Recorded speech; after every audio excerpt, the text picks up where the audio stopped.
Thanks so much for tuning into Ion Music. My name is Care Finch, and tonight we are in downtown Kitchener at the Little Bean Coffee Bar, and we're talking to one of my favorite indie bands. This is Paint! Wow, that was quite the reception. Thank you. Yeah, great. I was waiting for some woos. Because you guys are from Toronto. I expected some woos. We're from Toronto. Well, there's some woes from Toronto. I don't know if there's woos.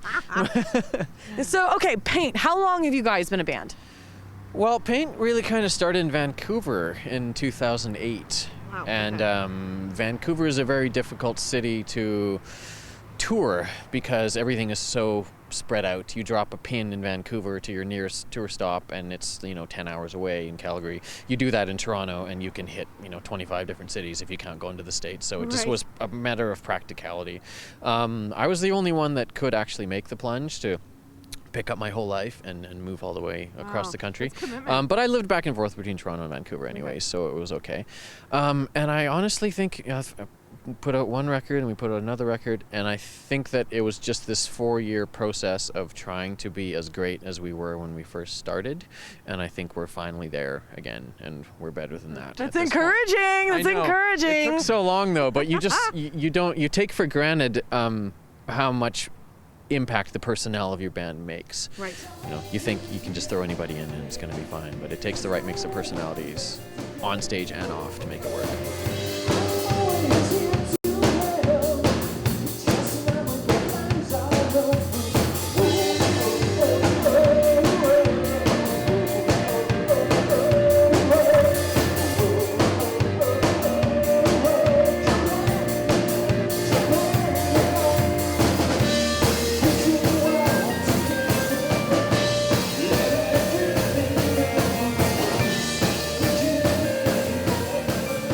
I love that comment that you had made about putting the pin into the map and starting to do that touring. Tell me a little bit about what it's like to tour just from Toronto, and you're coming down to Kitchener. There's a great seam of venues just in that very short distance down the 401. Oh, absolutely. You can hit Hamilton, London, Guelph. Windsor's a little further away, but Kitchener, Waterloo. It's so easy to just play. You can play 200 shows in a year, and you can sleep in your own bed most of those nights because a lot of the cities are within an hour or two away. So we've been able to just tour kind of nonstop and constant, and still be able to have a life at home, and not alienate everybody that in your community, just because you can still be part of it even though you're touring all the time. You run into people on the street and like, hey, I thought you were on tour right now. It's like, yeah, we just played Barrie last night and we're playing in Hamilton tomorrow, and I'm just at home to take care of my dog. Now, of course, the name Paint. I love this about the band because paint is such a broad term, right? And you would think that might be difficult for you guys to have something that's sort of generic, and maybe lots of people have thought about it previous. Did you have any problems when you said we're going to label ourselves as Paint and expect that people are going to come and find us in our music? A few others have popped up, but we're kind of the highest profile. So That's so lucky. That's so lucky. I know. If you're on Facebook, you can find there's some Paint bands from the States, high school kids, Weekend Warriors in the Garage, that sort of thing. But we're the most established under that name, I think. Yeah, for sure. And I hear you're established. We're going to talk about this. We're going to bring it up right now. Okay, and I said that I was going to ask you guys to throw about your social media, but first we got to get into what's going on with you and Vine, because we have a celebrity, a really, really real celebrity, Vine celebrity, right here on the show. Yeah, Vine. It's a social media app where you can post 6-second videos. I've been doing it since maybe January, and just fell in love with it. I think it's an amazing medium. It allows you to be creative or funny. So I started doing it and kind of caught on, and yeah, I'm over 3,000 followers now. You're blushing. That's so exciting. No. It's just pride. I enjoy it. He's proud of it. It's a creative outlet for me. Whether somebody laughs or doesn't laugh. I mean, that's the beautiful. I try to be funny. We laugh. Yeah. We laugh. We'll watch them on the road because they're hilarious. We'll spend half an hour just watching 56-second videos because they're hilarious. People ask me, where do you get these ideas? I'm like, well, they've been in my head since I was a kid, but now I have something that I can create it with. And it's so easy to do. You just do it on your phone, blah, blah. It's quick. You edit it on your phone, you're done. And it can be very impulsive. You find something like... He's vining right now. I'm vining. I'm that good. That's a new term, isn't it? I'm vining right now. It's just made a challenge for us as a band because now his attention span's about 6 seconds. So our songs just have gotten shorter worn shorter as time's gone along. Tell me about, you said in the last 4 years, you're kind of recreating that sort of magic that you had back in 2008. 2008, we were really just starting to catch on into social media, and to Facebook was really starting to raise that profile. Twitter was out at that point, and YouTube was really making a big scene that was happening. Tell me a little bit about being a band and coming into the social media. Did it help your band? Did it get you lost maybe in it? Tell me about it. It's still such an open slate. Like, no one really knows where it's going or what it even is or how do you do things. Like, I started playing in bands when I was very young. Do it yourself, punk rock, get in a van and tour, and that's what you did. So for me, when Paint came about, it was sort of like, well, we still want to have that grassroots thing. We want to have a personal relationship with our audience. And I still think that now the internet's become so oversaturated that anybody can sit there and make a demo in their basement, put it up online, and they consider that an album. But there's so many of those out there now that it's almost like you still need to have that face-to-face connection in order to have that relationship with your audience. I think that's what allows you to stand out. So what do you think it is about Paint that makes you guys a little more unique? Like when we're seeing bands that are a dime a dozen online all the time, and you're spammed with them on Facebook, like my band page, like my Facebook, that sort of stuff. What do you think it is about Paint that sets you guys apart? Well, to steal a line from Morrissey, a lot of popular music tends to belittle the intelligence of its audience. Okay. Makes you feel like you aren't as smart as you are. I think what we do with our music is we give the audience that credit for being intelligent people, and we can challenge them with music that has some kind of an intellectual or social substance to it, and we bring them into that experience, and we kind of blur that line between the artist and the performer, and I think that's why people seem to be gravitating towards us. So we're very lucky. Yeah. Our live show as well, we're always talking about how to make the live show better. When we kind of first started, it was, we'd jump on stage and that was kind of the end of it. But then we're saying, okay, well, how can we make it more engrossing for the fans? And so now we're thinking, incorporate video elements, and then we brought in backing tracks to make the songs better. And so we're always just kind of tweaking the live show because, we get on stage and that's what people see. So we try to do it the best we can. Awesome. And we're going to talk about these records that you guys have released, especially the DVD that you're putting out here tonight at the Little Bean. You've been watching Eye on Music, and we'll be back after this.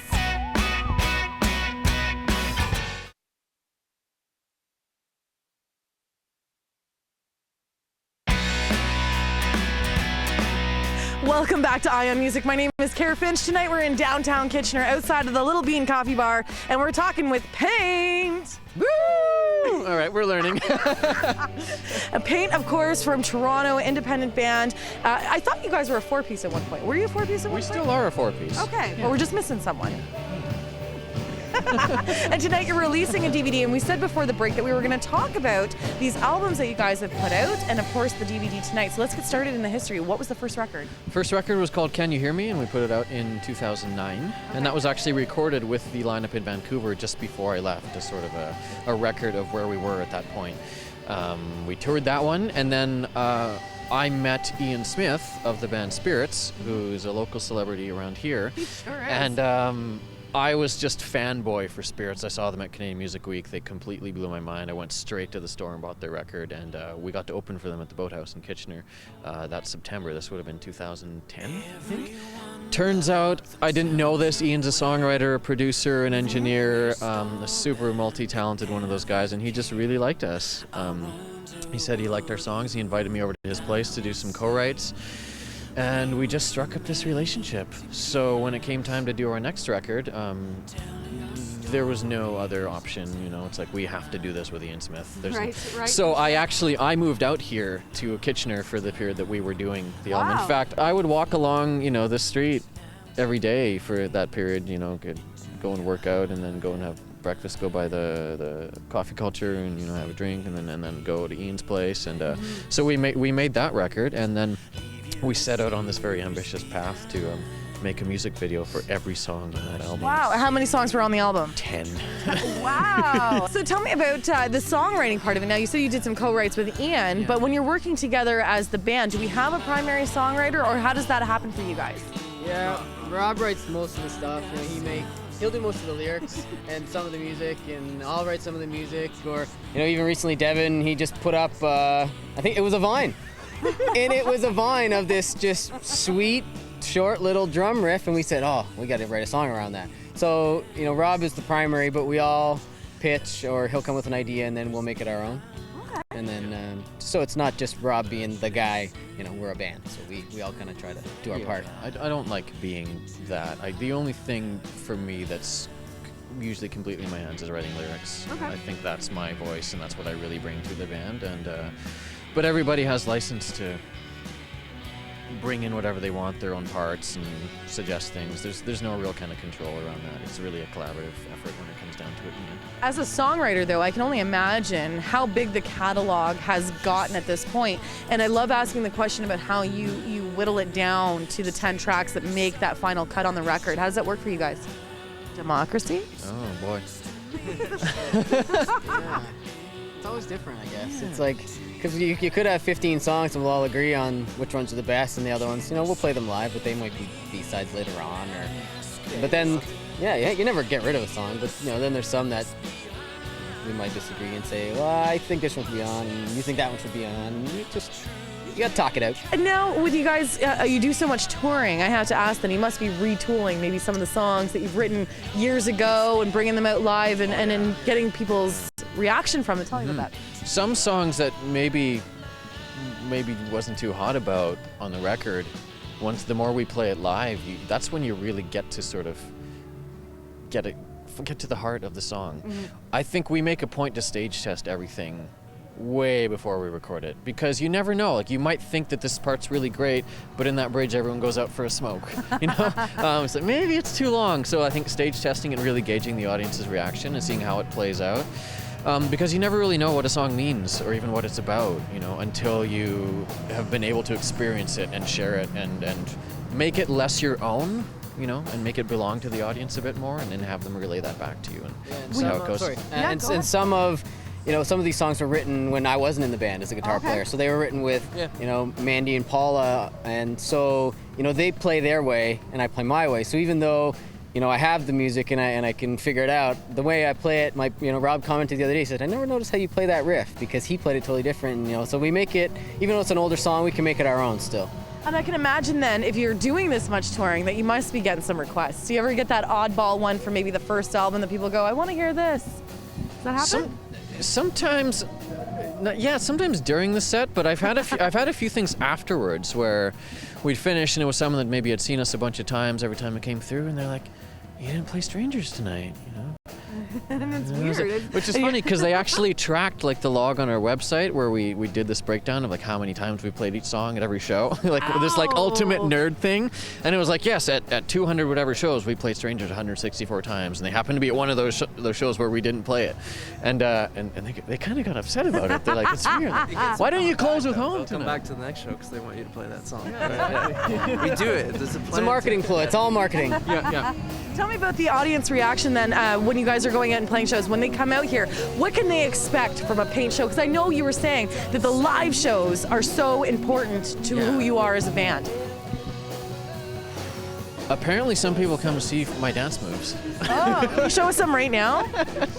Well, let's see. This is what the girls from the Antique Moves were talking about. There's the hand, the stretching out the hand, and there's the sparrow, which apparently is I kind of go like that a little bit, and then it's a sparrow like that, and then there's this one a lot where the hands go up over the head, and I kind of kick my feet back and do that thing, and then he does all straight up David Lee Roth. He'll mid song he'll just go, woo, and there's been times where That's amazing. Do that again. I used to do some David Lee Roth and karaoke, So, there'd be times on stage where I'm playing and all of a sudden Rob's feet are right here because he's jumping, They're swinging a mic at me. It's funny because people come to our shows and they always come up to me afterwards and they're like, every 5 seconds I was watching the stage going, oh, he's going to kick the guitarist. He's going to knock something over. And I never really have. There was one time I was actually doing the Roger Daltrey, the mic cord swing, and I almost hit him in the face, but I still didn't. Yeah, people noticed. My wife and Rob's roommate, I could see them because I watched and they just went, and I felt it just went, So no calamities so far. Well, you get to know your playing field, right? The first thing I do when I go to venues, I stand on the stage and I kind of look around and I do this and I do that, and I just get a sense of where my boundaries are. And Devin's protected back there. I have drums in front of me right now. I don't have to worry about that. And you talk so much about the live shows, and how much fun are you guys having on stage? I hear bands say that, I'm at home when I'm on stage. For sure. Oh, absolutely. Yeah. That's when I think I personally feel the most myself, is when I'm there. Mm-hmm. And you read that energy, and we're not the kind of band that's like, when you tour this much, sometimes you'll play to a packed room, sometimes you'll play to the bartender and the sound man, and it's like, for us, it doesn't matter. It's always going to be the same show. Yeah. I think it's vanity to feel that you need a large audience in order to perform the way you do, because those 2 people could turn into 6 the next time. They could bring their friends. So. Well, you guys seem to really have it figured out in means of passion for music. And now, if there was that kid with the acoustic guitar and he's 16 and he's sitting on his bed and he's going, I want to do this for the rest of my life, what would you guys say to him? Keep trucking. It's not, it doesn't happen overnight. I've been playing guitar for 16 years. I've played in a number of bands, and this is by far the most high profile, but it's taken a long time to even get here. Yeah. And I'm sure these guys have similar stories. Yeah, just keep doing it. I mean, I'd say play in bands. Like, get out there and play. For me, that was the most important thing. I've been playing since I was 12, 13, but I always played in bands, as a kid up until now or whatever. And that keeps you going. When you're playing bands, when you're doing shows, I think it improves you as a musician. Playing with other people is the most important thing, for sure. Study, do your lessons, but get out there and play. Get out there and play. What about for you, Rob? Be prepared to lose everything. Yeah. Especially these days, it's a really hard business to make money in. But it requires so much more of your time, because these days you have to manage every aspect of your business yourself. Right. We do our own accounting, our own itineraries, our own travel arrangements, our own tour booking, our own press, our own website, our own graphic design. We do it all. And that's Do you ever find that daunting? Oh, absolutely. There are times when I'll sit down and look at a to-do list, on the day off, and it's like, oh boy, this is going to take me from the moment I wake up till the moment I go to bed. But at the end of the day, you look back on it, and it's rewarding because it's all done, and you have a greater sense of what's actually happening behind the scenes, where you may be getting ripped off or exploited, or what are you actually paying for. In many ways, we spent a lot of years chasing the industry and spending a lot of money on things that we probably didn't need to when we started doing it ourselves, and realized, like, oh, hold on, we just did our own PR for this whole tour, and we got, 85% success ratio on what came back to us, instead of, 12 when we were paying somebody a lot of money for it, and radio tracking and all that kind of thing. So we learned those lessons the hard way, and, you have to sacrifice certain elements of comfort in your life, and the job that's stable, and you kind of have to put a lot of things aside, just so that you can tour, and you have to be prepared to. I guess one bit of advice I would say is I hope you like rice and beans. Tell me about this DVD. Well, when we set out to do a video for every song on Where We Are Today, it was just something we talked about at the beginning of the year. Like, it would be kind of cool to put them all together into a DVD form. In a little soup can. Turn it over, because I think I see some facts on it. Yes, it's almost like a fact The nutritional ingredients are the song lists, and how long the songs are, and who the directors were. And we threw on videos from the other album. As Jordan pointed out, Pant. I didn't even. If you're buying this, I guess you know that it's paint. And then we've got Devin here who plays this character. Do you want to talk about Slick? Sure. Slick Shepherd? Slick. That's Slick Shepherd. It's not me. Wow, it's a character. We did a video for She Leaves about a year ago, and in the video I played a detective, an undercover detective. So we had props and costumes and everything.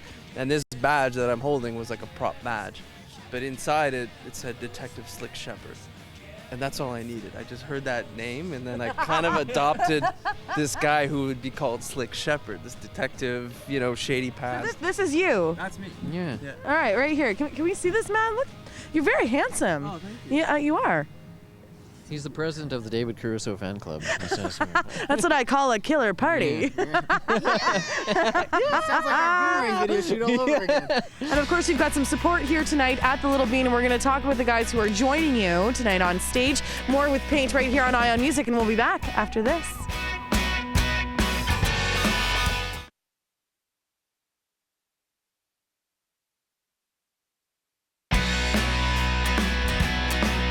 Welcome back to Ion Music. My name is Care Finch, and tonight we are at the Little Bean Coffee Bar in downtown Kitchener, talking with Paint. Woo! We got it that time. That was pretty good. I was pretty impressed. Okay, show me this DVD. Show it to me. Capsulated. And this is what you're releasing tonight. Yeah, we're doing a sort of a release tour on Ontario and Quebec over the next 2 weeks just to celebrate its launch and end a year, which I think has been one of the most productive and goal-oriented years that we've had, and I think we achieved everything we wanted to do this year. So. What does it take to put out a DVD versus a record? Oh, man. Well, a lot of more time spent in front of a computer, re-exporting video files, doing all this thing. And I mean, there's a documentary on there about the making of Boomerang, and Ryan Stevenson Price, the director, and I spent a lot of time working on that too. So a lot of compiling, and we wanted to go totally do-it-yourself with this one and kind of get back to that punk roots. So we actually outsourced the printing of the cover and the DVD to somewhere completely different, and got the cases from here, and actually assembled the packages ourselves. Do you guys like enlist like your family members to like help you guys out? Yeah, we're not opposed to it. If they got a day off, you know. That's what they're going to be doing. They'll pay the bills one day, so if they put in the work now, you know. So what comes next then? So we've got the DVD, you've got 2 records under your belt right now. What's the next plan? Well, right now we have, 13, 14 brand new songs that have not been recorded yet. We are really digging this visual accompaniment to music. So our next project at the moment is we're doing a 4-song EP, and it's going to be accompanied by a short film that we're going to be shooting next month. So the film will be done before the EP will be recorded. So tell me about this short film though. So it's going to be the music sort of visually, is that the plan? Yeah, well what it is just it was sort of the issue. We talked earlier about choosing songs, and it was a matter of what songs are best for this particular project and the story that's being told. And essentially it's this sort of black and white film, and it's the story about someone who's in this illicit affair, falls in love, it falls apart, and he kind of spirals, and it just kind of tracks 3 years of his life. And there were these 4 songs that we had that kind of all told different parts of that story, and it seemed like those were the ones that made the most sense. So it was like we kind of took the idea, U2 and Anton Corbijn did a film called Linear with the last U2 record. Okay. And consumption of music often happens in front of a computer now, so why not have visuals to go along with it and maybe add an element to the story, because it's almost like just having songs is not enough anymore. And it's fun. It's fun to make films and be very visual and multi-faceted with music now. It's very cool, and you can do it all yourself, so why not? Why not? We get to take on alternate personas, Slick Shepherd over here. Yeah. Now for tonight, you do have a couple of other bands that are sharing the bill with you. Tell me about these guys. Well, one of them was called St. Cloud, and they actually came about referred to me by a friend in the area named Charlena Russell, who I've known for many years, and I think we first played a show together when I was in a different band in like 2005, and I was touring through. And I actually asked her to play, but she wasn't available, and she's like, well, try this band. So as you tour more and more, you have friends in other cities, and you never have to stay in hotels, and you can always put a bill together because you just know people and they can refer them to you. So it came about through that. I've not seen them live before, and I'm really excited, actually. I caught a bit of their sound check, and they're pretty great. And the other is called Onion House, which is a fabulous name. I heard this, and I was like, that's pretty cool. And it's Alex Hansen's got a solo project, and this is their first show tonight. So that's one of the fun parts I think I enjoy about touring so much, is you just get to see so many great bands that you probably wouldn't see otherwise. And then the next time you come through town, you play with them again, or you stay at their houses, or you just hang out with them. They come to see your show, and it's Into the future, where do we see Pink? Well, in my head, we're already playing stadiums, so I don't know. We're already Good answer. I was going to say opening for some giant band, but, you too? Are you watching? Playing, still doing it. Who knows? Stadiums, bars, we'll be playing. I can see that. Where, I don't know. Where, it doesn't matter, right? As long as you guys are playing. Well, congratulations on all the success so far, and of course the DVD, can't wait to see it. Very, very cool. You've been watching Eye on Music. Thank you so much for being with us. We'll see you next week right here on Rogers TV.